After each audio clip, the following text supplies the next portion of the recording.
अस्सलाम वालेकुम, अस्सलाम वालेकुम।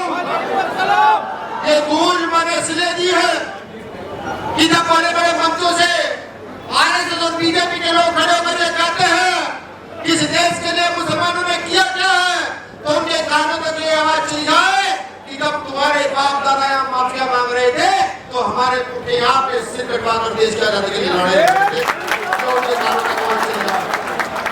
अब समय आ चुका है, जिस शब्द का प्रयोग मैं करने जा रहा हूँ मुझे नहीं करना चाहिए, लेकिन सच कहना गुनाह नहीं है।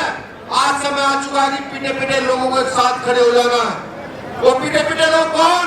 जो इस देश में ठेली लगाते हैं, जो मजदूरी करते हैं, जो यहाँ टायर पंचर लगाते हैं, जो रिक्शा चलाते हैं, वो मजदूर वर्ग, वो किसान वर्ग जिसकी आज कोई सुनने वाला नहीं है, जो आज बेरोजगारी के कारण, जो आज गरीबी के कारण लगातार हत्या कर रहा है।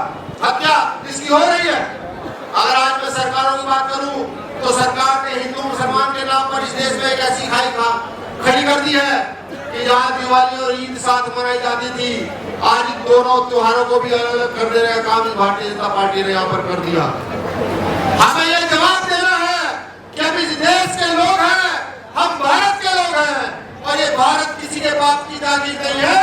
ये भारत इतना हिंदुओं का है जितना मुसलमानों का है, ये हमें बता देना है। आज देश में बड़ी बड़ी बात करने वाले कि बंगाल चुनाव में जाते हैं, जाकर कहते हैं कि हमारे प्रदेश में आपराधिक मामला नहीं है, और जबकि मैं यहाँ का आंकड़ा उठाकर देखता हूँ, एक 22 साल का लड़का गले में भगवा को बदनाम करते हुए, भगवा जो भारत का रंग रहा है, जो बुद्ध ने दिया, आज उस रंग को बदनाम करते हुए जाता है और सड़क पर जाकर हिंदू मुसलमान करने का काम करता है, दंगा करा देने का काम करता है। मैं बताना चाहता हूँ योगी आदित्यनाथ जी को कि यह देश सेकुलर देश है। इस देश के में बाबा साहब अम्बेडकर ने संविधान दिया, और संविधान में आर्टिकल 25 दिया, 26 दिया, जहाँ प्रत्येक धर्म को अपनी धार्मिक स्वतंत्रता है। आर्टिकल 15 दिया, 16 दिया, जहाँ समानता का अधिकार है। अगर कोई हमें ये कहता है कि हम गलत है तो हम उसके खिलाफ पुरजोर होकर एक साथ खड़े होकर विरोध प्रदर्शन कर सकते हैं। सामान्य साथियों, आज तक हम टूटे रहे, इसलिए वो लोग हमें लूटते रहे। आज जैसे जैसे मुट्ठी बंद हो रही है, जैसे जैसे भाई चंद्रशेखर आजाद जी के पीछे आप सब लोग बड़े लंबत होकर चल पड़े हैं, ऐसे ऐसे सरकारों के दिमाग खराब है।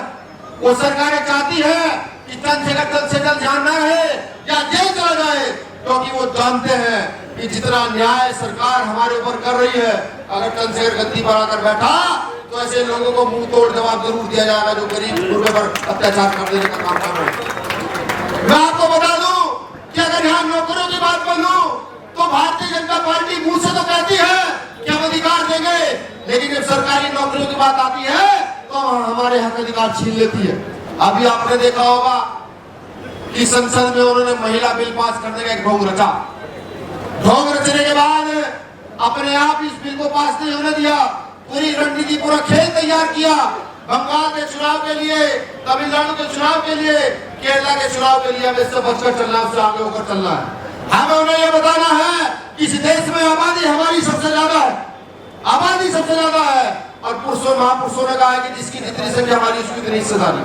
अगर इस देश का दलित पिछड़ा मुसलमान इकट्ठा होकर खड़ा हो जाए तो मैं ये कहता हूँ कि भारतीय जनता पार्टी के लोग, आरएसएस के लोग विधायक एमपी बनना तो छोड़िए, ये प्रधान और बीडीसी तक गांव में न बन पाए अगर हम सब लोग बंद मुट्ठी होकर इकट्ठा होकर खड़े हो जाए। इनको बताने का समय आ गया है कि हम सावरकर की औलाद नहीं है, हम अशफाक उल्लाह खां की औलाद है, हम वीर अब्दुल हमीद की औलाद है, हम शहीद आजम भगत सिंह की औलाद है, हम यहाँ चौधरी चरण सिंह साहब को मानने वाले लोग हैं। अब ये बता देने का इनको समय आ गया है, उनको भी मुंह तोड़ जवाब देने का समय आ गया है। जो लगातार हमारा वोट लेकर दल बदल लेते हैं, जब हमारी रक्षा सुरक्षा की बात आती है तो हमसे मुंह मोड़ लेते हैं, उनको भी बता देने का समय आ गया है कि भाई अब जो हमारे मरने जीने में खड़ा नहीं होगा, जो हमारे साथ नहीं रहेगा, ना उसको वोट करेंगे ना उसको सपोर्ट करेंगे, बता देने का समय आ गया। मैं आपको मीर आलम साहब का एक और वाकया सुनाऊं।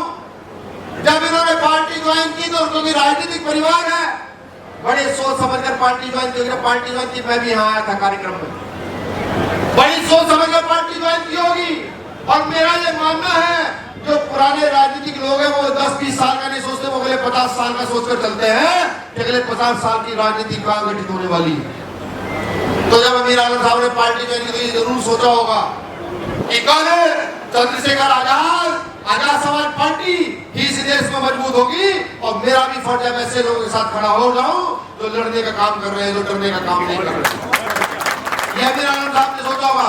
तो मैं तो बार बार शुक्रिया अदा करता हूँ, धन्यवाद अदा करता हूँ कि इन्होंने वो उन राजनीतिक दलों को छोड़ करके जहाँ शादी का बहुत कुछ सुधार भी हो सकता था उनको छोड़ करके यहाँ भीमान में राजा समाज पार्टी से जुड़ने का काम किया।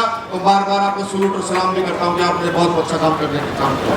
मैं कहता हूँ अपने मुस्लिम साथियों से भी कि अगर कोई मुझसे कहे कि मैं किसी को कुछ दे दूंगा तो शायद नहीं दे पाऊंगा, मेरी टीम शायद ना दे पाए, लेकिन हाँ एक वादा मैं आपसे करता हूँ कि हम जितने साथी हैं तमाम अमीर आलम साहब को भी जोड़ करके जितने साथी हैं आपकी सुरक्षा की गारंटी लेते हैं कि अगर उंगली आपकी तरफ उठेगी तो वो उंगली नहीं रहेगी।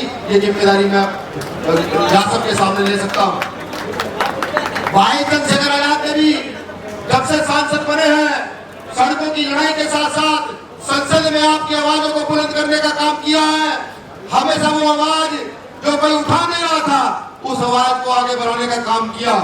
अब आपकी जिम्मेदारी बनती है कि तय आपको करना है कि आपको कहाँ जाना है।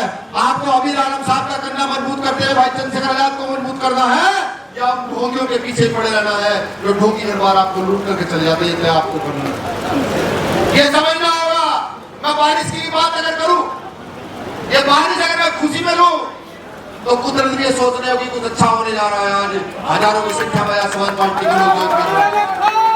और अगर मैं दुख की बात करूं तो कुदरत भी रो रही होगी कि जिन्होंने इस देश में माफिया मांगी, अंग्रेजों की गुलामी हुई, आज इस देश में उन लोगों का राज है, कुदरत उसे देखकर रो भी रही।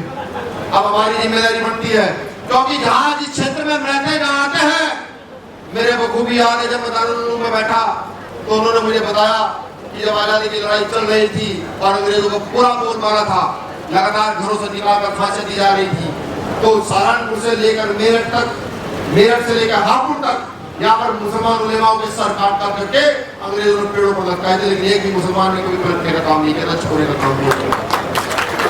ये बात याद कराने का समय आ चुका है, ये बात बताने का समय आ चुका है। अब डरने का समय नहीं है। कुरान भी ये कहती है कि अगर आप जुल्म करने वाले के सामने झुक जाते हो तो तुम्हें कुरान मानने का अधिकार नहीं। जुल्म करने वाले के सामने डटकर खड़े हो जाओ। अगर मौत ही सच है तो मौत को लड़ते लड़ते गले लगाना ही भीमान बेदा समाज पार्टी का सिर्फ आपके लोगों का काम है। तो मैं यही आपसे कहता हूँ कि डरना बंद करो, आगे खड़े हो। ये मैं आपसे वादा करता हूँ, जो गोली आपकी तरफ चलेगी उस गोली को सबसे पहले विनय रतन सिंह का सीना छीन करके आप तक जाना होगा और उस गोली को आप तक चली जाए। मैं ये भी वादा करता हूँ, ये पता नहीं कि जीवन कितना, लेकिन हाँ इस देश के लिए, कौम के लिए, हर उस गरीब मजदूर किसान के लिए जो अपना पूरा जीवन इस देश को देता, जो पूरा जीवन अपने जिले विधानसभा अपने प्रदेश को देता, उसके सम्मान में कभी कोई कमी नहीं आने दी जाए। आज महंगाई की बात करूं तो गैस सिलेंडर 3000 रुपए का हो चुका है। गैस सिलेंडर 3000 रुपए का हो चुका है। जब से सरकार आई हम लगातार लाइन में लगे हुए हैं। कभी हमारे किसान भाइयों को दिल्ली में मारा जाता है, 800 हत्याएं की जाती है भारतीय जनता पार्टी के लोगों के द्वारा, 800 हत्याएं। कभी नोटबंदी करके हमें लाइन में लगाया जाता, न जाने कितने लोग मरते, वो भी हत्याएं हैं।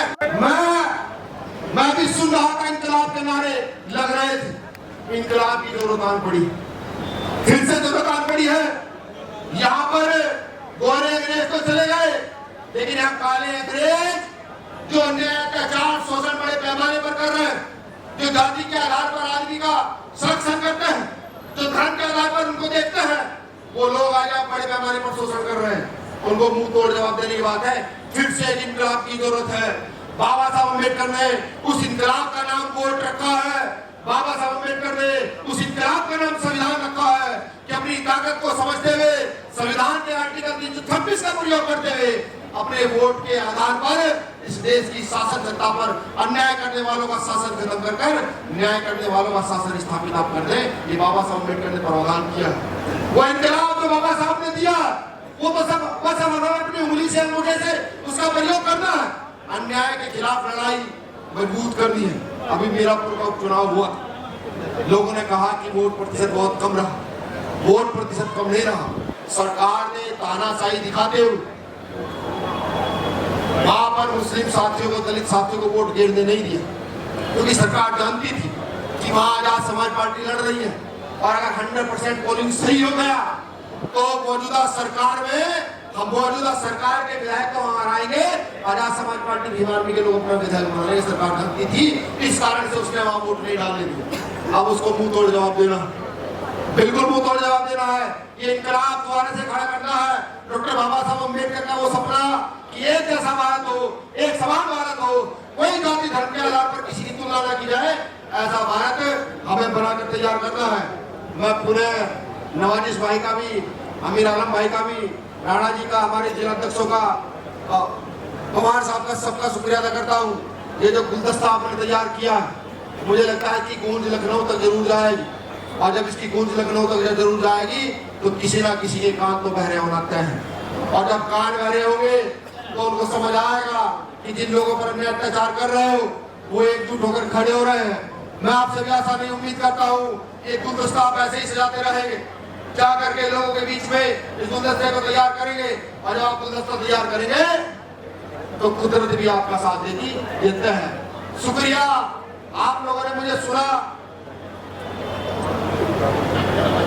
अच्छा, जाहिद भाई को मैं चाहूंगा आ जाओ एक बार सामने। जाहिद भाई, ये वो साथी जो मीरापुर से चुनाव लड़ते उपचुनाव, जहां इनके खिलाफ भारतीय जनता पार्टी ने दब के षड्यंत्र किया था, लेकिन षड्यंत्र हुआ, कोई दिक्कत नहीं है। अब भी सब लोग साथ हैं, बड़ी मजबूती से आगे बढ़ेंगे। शुक्रिया, आप सब लोगों ने मुझे चुना। मैं चंद लाइनों से मेरी बात खत्म करूंगा। लाइनें बहुत पुरानी है, लेकिन समझने का काम कीजिएगा कि बुलबुल के पंजों में कभी बाज नहीं होते। बुलबुल तो समझते हैं छोटी सी चिड़िया, और बाज एक बड़ी चिड़िया। इस देश में बाज हम है, SC ST माइनॉरिटी के लोग बाज है कि बुलबुल के पंजों में कभी बाज नहीं होते, बुज़दिलों के हाथों में कभी राज नहीं होते। बुलबुल के पंजों में कभी बाज नहीं होते, बुज़दिलों के हाथों में कभी राज नहीं होते। जिस कौम को पड़ती है सर झुका के चलने की आदत, उस कौम के सरों पे कभी ताज नहीं होते, कभी ताज नहीं होते, कभी ताज नहीं होते। शुक्रिया, जय भीम, जय